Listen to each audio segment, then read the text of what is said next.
guys, welcome back to Earth to Rosita, and it is the 4th day of vlogmas. Okay, so what I wanted to talk about today, the coffee instead of the tea of today, is gonna be about vaccines and my thoughts on vaccines. So before I get into this video, I wanted to make two things clear. I am not a scientist or medical professional, so just know that this is just an opinion. And also, I'm not an anti-vaxxer, so don't ever try to paint me as that. Or if you're gonna get angry in the comments below, just don't, because I've told you this in the beginning of the video. I'm not a medical professional, nor am I an anti-vaxxer. So, yeah. Now that those two disclaimers are out of the way, I wanted to talk about the Roni vaccine. Sorry, I put a lot of lip gloss on. Because my lips get dry so quickly, and it's embarrassing. It's embarrassing for me, even if I'm not on camera. I don't like it. So there's been a lot of controversy about this vaccine. There's been a lot of conspiracy theory about this vaccine.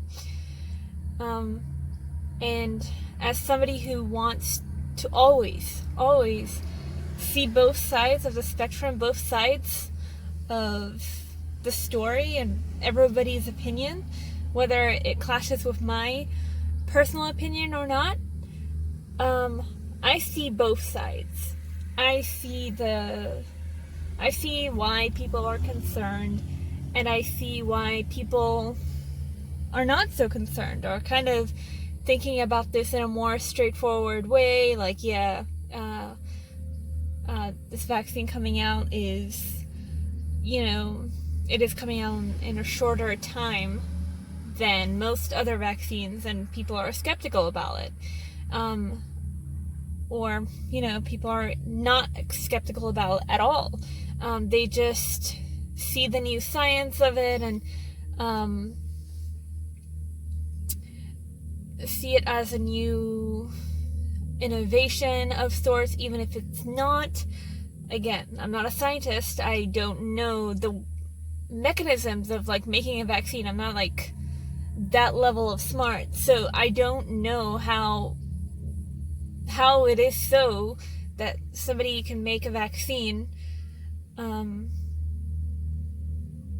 a short amount of time and have it be completely safe for the public, for the general public. But I will say that is a little bit. I'm a little bit skeptical about that myself, because I believe that things like this that are gonna go out to the general public should not be rushed. They should be carefully examined, and they should be taken seriously, not just as a quick fix-it. A quick fix-it, it's dangerous. 1 second. But then it kind of leads me to thinking, well, even if, I read somewhere, I think, that this vaccine will be given out to the public in a matter of 15 to 19 months or something. Yeah, so 15 to 19 months. So that's less than 2 years, So I do understand people's concerns, but then it leads me to the question, how else would we ever know if it is safe? just gonna sound really bad. It really is, but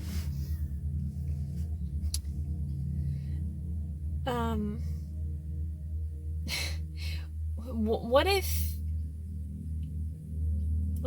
if we have volunteers or people who can consent to the vaccine at the expense of their life, they'd be willing to be injured or die, you know, like, I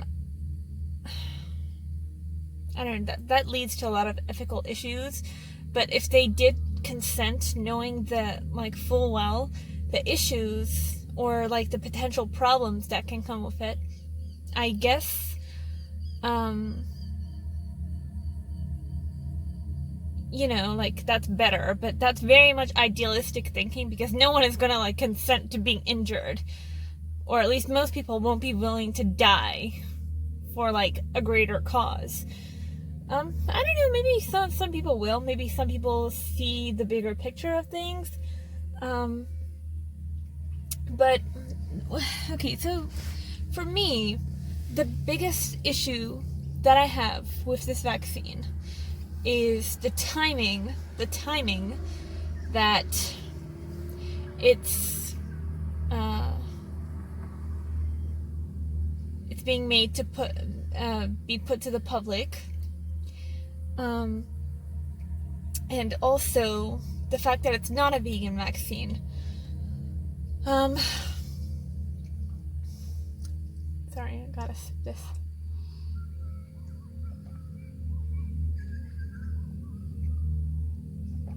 The fact that it's not a vegan vaccine, when what brought us into, like, what got us into this pandemic was animal exploitation.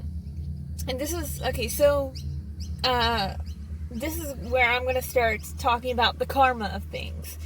So, karma, like, God, I'm hoping to God I can word this, properly, because, as you know, like, I make my videos on the spot, I don't do any editing, but how is this bad karma?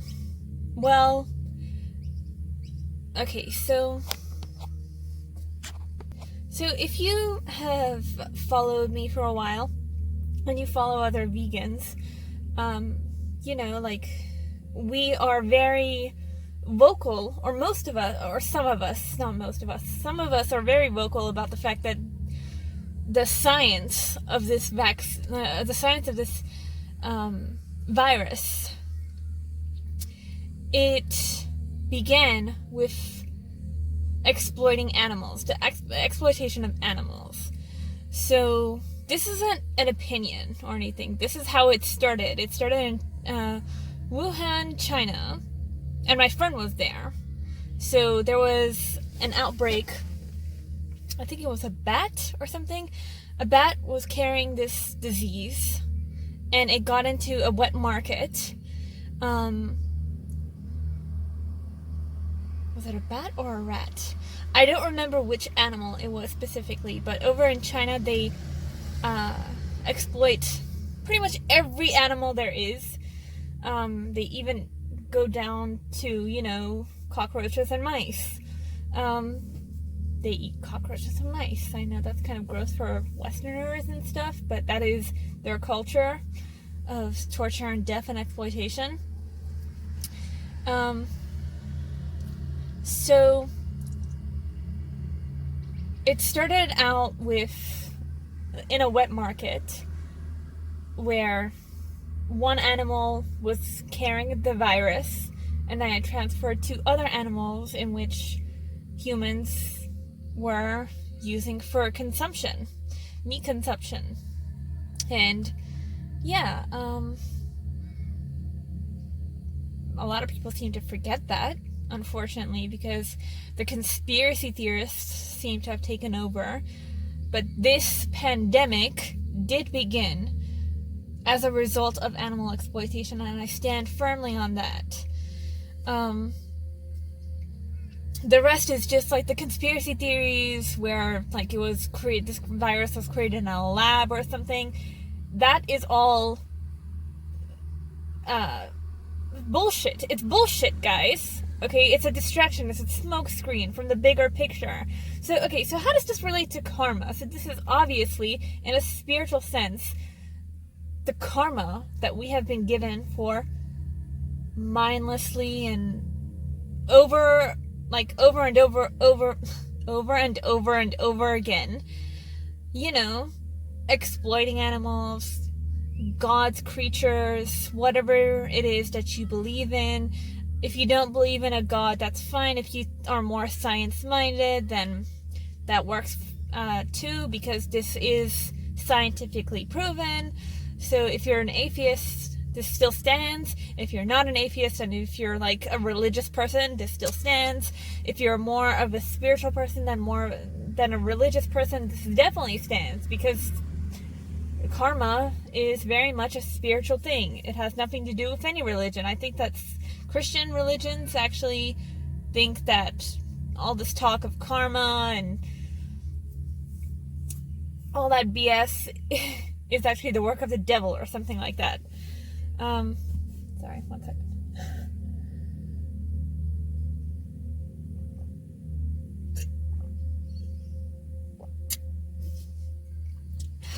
Creamy coffee. So that's how this began. And if you look at the history of the way in which humans have exploited all kinds of animals, not just like factory farmed animals and like animal tested animals, the exploitation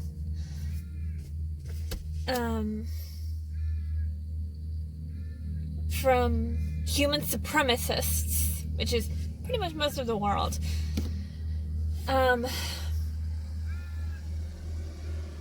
is ingrained in our bad karma.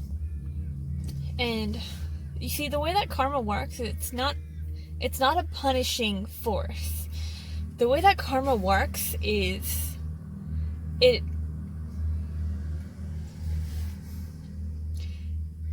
recognizes an action, because karma is just action. It's just always in motion. And what is tied to that action is the energy in which that action was taken. So if somebody was doing something out of their sheer kindness of their heart, that is received as good karma.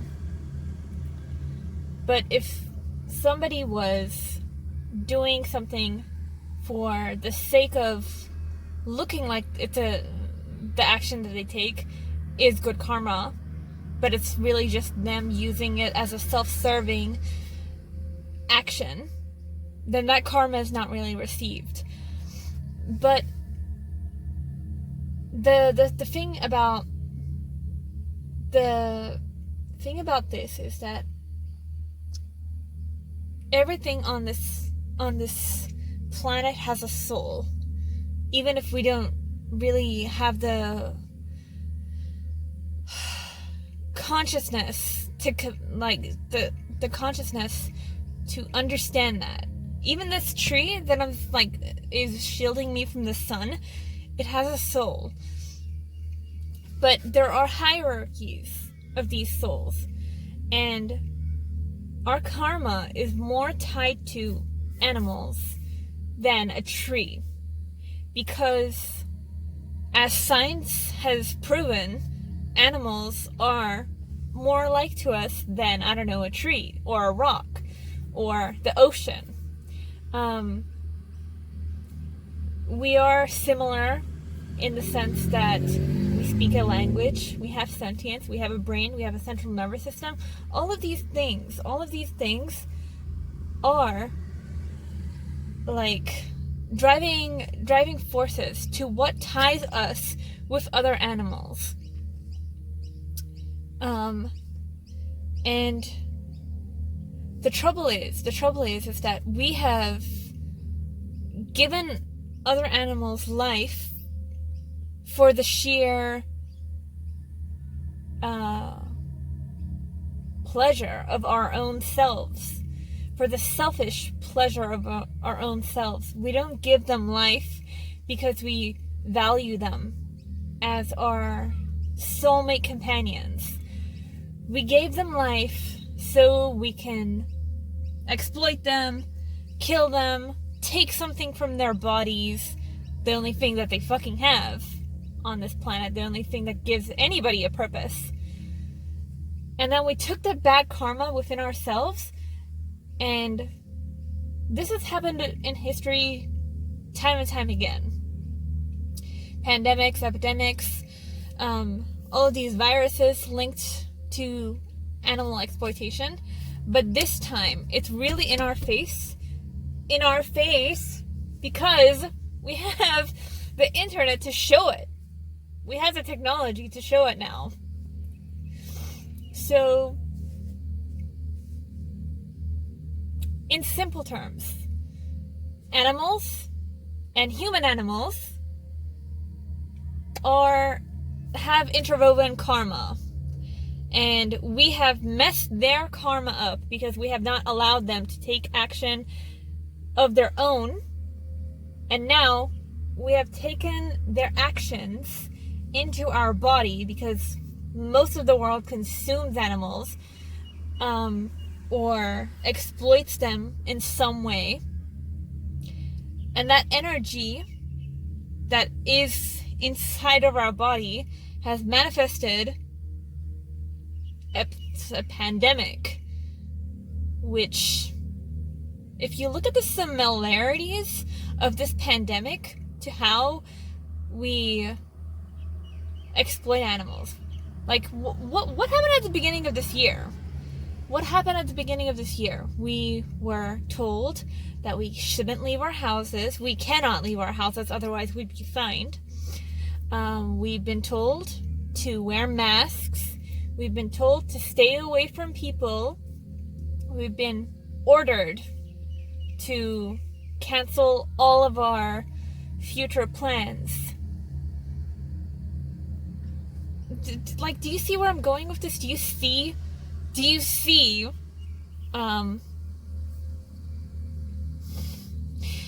how that relates to the karma in which that we have given to animals that we are now taking into ourselves? This is our karma. And if we keep on continuing this cycle of torture and violence and exploitation, then we're just gonna keep on repeating this pattern. The pattern isn't like some conspiracy theory, you know? Like, it's not something that the government has planted some kind of like attack on people. Like, it's about what we have done onto other life on this planet. The symbolism of everything that's happened in this year, it's what we've put animals through. And that's the karma. So that's where I stand with this. For the karma talk, if you came for the karma talk, give this video a like, leave me a comment letting me know what you think, and if you enjoyed my like less than 10-minute spiel about where I stand with this virus, with this vaccine coming out, yeah, leave your comments down below as well.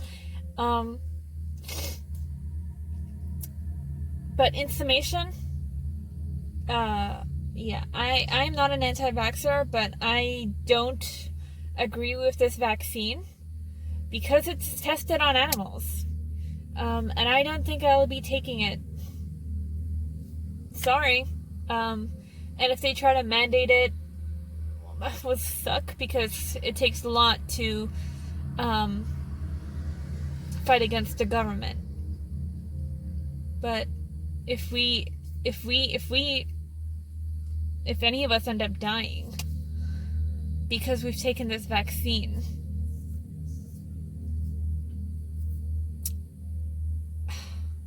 As a result, at the expense of animals, then I don't know. I just hope that makes us rethink, what are we doing wrong here? But I doubt it very much, because this realm of existence does not function primarily on the divine feminine. It's not a very empathetic realm to be in. It's a very masculine realm. So if you just do a quick Google search on what masculine and feminine energy is in spirituality, you'll understand better what I mean. I'm sick of talking about this over and over again, but we are in a primarily masculine world where everything has to be at a forced hand. Everything has to be quick-paced. Everything has to be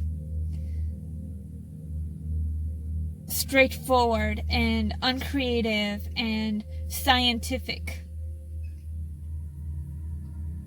But the feminine is rising, so that's a good thing.